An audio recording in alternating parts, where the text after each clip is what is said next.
Ticket ही नहीं मिल रहा है। टिकट ही नहीं मिलेगा? अच्छा, मिलेगा कैसे भारतीय जनता पार्टी? अब ये बता दीजिए। पार्टी पता कर लीजिए। वैसे आपने कह दिया कि उन्हें नहीं मिलेगा। इतना जानते हैं कि नहीं मिलेगा। अगर ये जानते हैं नहीं मिलेगा तो ये भी जानते होंगे मिलेगा किसे। हम पूछते हैं, लगातार कहते हैं कि आखिर सेन परिवार की राजनीति इतना डगमगाई क्यों? इसके पीछे कौन?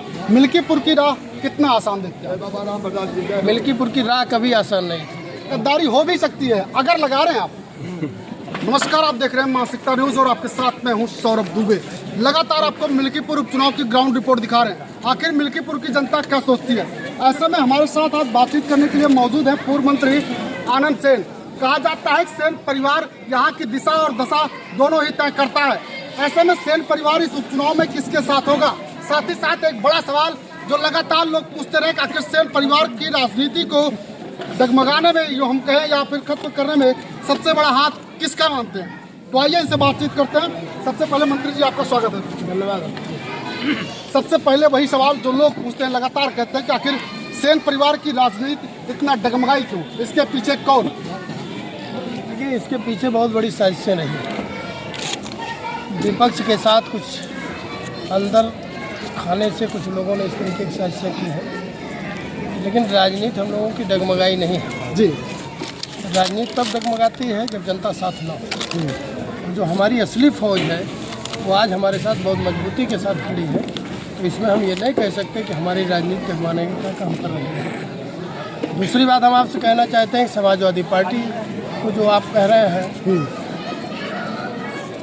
कि प्रत्याशी और चुनाव में किसके साथ खड़े होंगे जी, तो अब तो आगे से जाहिर है, इसमें कुछ कहने की जरूरत अच्छा, तो है क्या नहीं। जिन हम लोग समाजवादी पार्टी में हैं, समाजवादी पार्टी के साथ रहेंगे और हम अपने नेता माननीय अखिलेश यादव का जो आदेश होगा, जो दिशा निर्देश होगा, उसका पालन करेंगे। अच्छा, क्या वो नेता यहाँ पर आज भी मौजूद थे जिनका हाथ माना जाता है?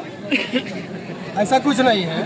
जो लोग रहे होंगे, लेकिन नाम कुछ लोग लेते हैं। नहीं, जो आप लोग कैमरा लेते हैं वहाँ पर। अब जो लोग अपने मन में रखे होंगे, नाम लेते होंगे, वो रखने दीजिए, कोई बात नहीं है।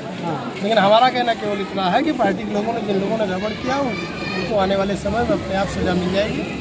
निश्चित तौर पर मिलेगी और जनता ही कहीं ना कहीं सजा देने का काम कर देगी। पार्टी की जो नीति है, जो रीति है और जो पार्टी के मुखिया का आदेश है, हमको उसका पालन करना है। हम लोग उसको निश्चित तौर पर करेंगे। मिल्कीपुर की राह कितना आसान देखते हैं? मिल्कीपुर की राह कभी आसान नहीं थी।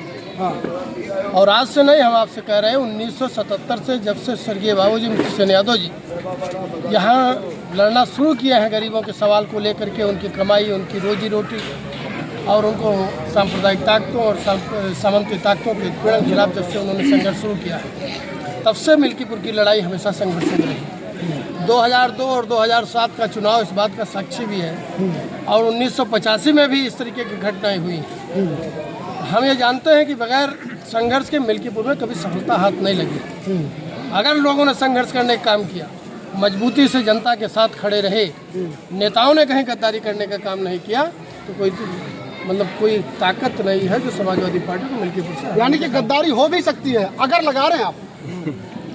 नहीं, गद्दारी होगी, गद्दारी करने वाले करते हैं। ऐसा नहीं है कि नहीं गद्दार हैं। समाजवादी पार्टी के लिए आप भी माफ कर रहा आसान नहीं है। बहुत लोग गद्दार हैं और गद्दारी करते हैं। अगर आप झंडा उठा लिए हैं और पार्टी के साथ खड़े हो, तो पार्टी के साथ आपको मजबूती से रहना चाहिए। नहीं रहना, ना रहिए, पार्टी छोड़ करके चले जाइए। लेकिन अगर रहना है तो ईमानदारी से काम करना चाहिए।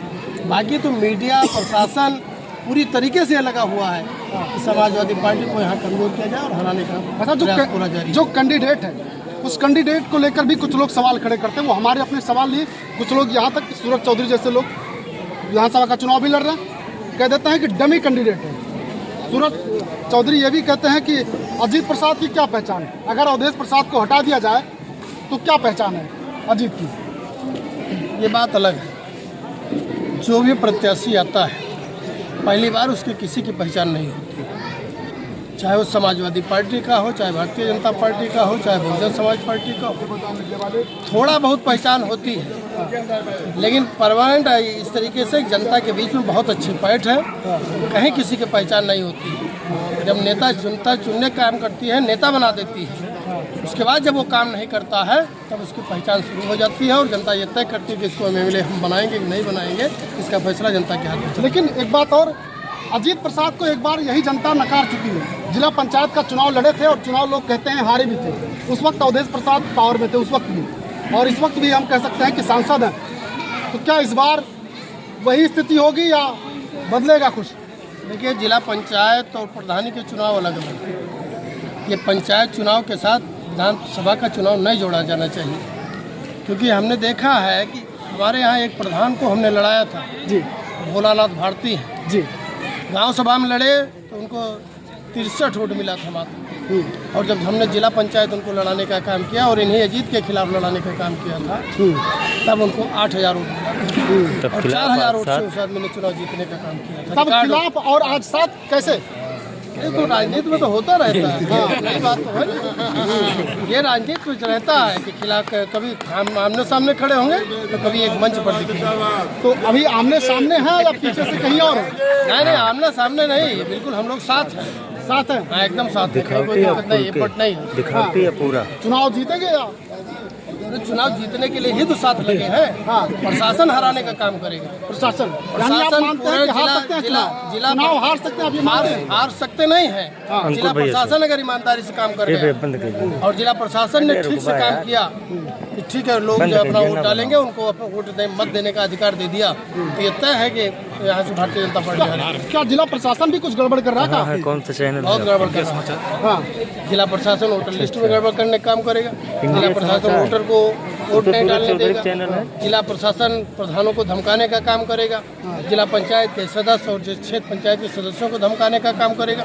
ये सारी चीजें, ये प्रक्रिया शुरू हो गई है। हाँ, किसी खिलाफ मुकदमे है तो ये बताया जाता है कि तुम्हारे खिलाफ मुकदमा है, तुम्हें जेल भेजने का काम करेंगे। तुम्हारे खिलाफ मुकदमा है, तुम्हारा लाइसेंस कैंसिल करने का काम करेंगे। जब ये उत्पीड़न होता है तो निश्चित तौर पर आदमी कहीं न कहीं कमजोरी उसकी साबित हो जाती है, और वो कमज़ोर हो जाता है तो गड़बड़ हो जाता है। कहीं किसी तरीके से वो अपने आप को बचाने की कोशिश में लग जाता है। ऐसी परिस्थिति में चुनाव थोड़ा सा डिस्टर्ब हो सकता है। बाकी हम लोग आपको बता रहे हैं पूरी मजबूती के साथ लगे हैं। अभी है उनका अंकुर होगी, उसके साथ भी हम लोग खड़े होंगे और चुनाव जिताने के लिए समाजवादी पार्टी को पूरी तरीके से ताकत नयादित करके हम लोग जिताने का काम करेंगे। अच्छा, एक चीज़ और आपसे हम जानना चाहेंगे।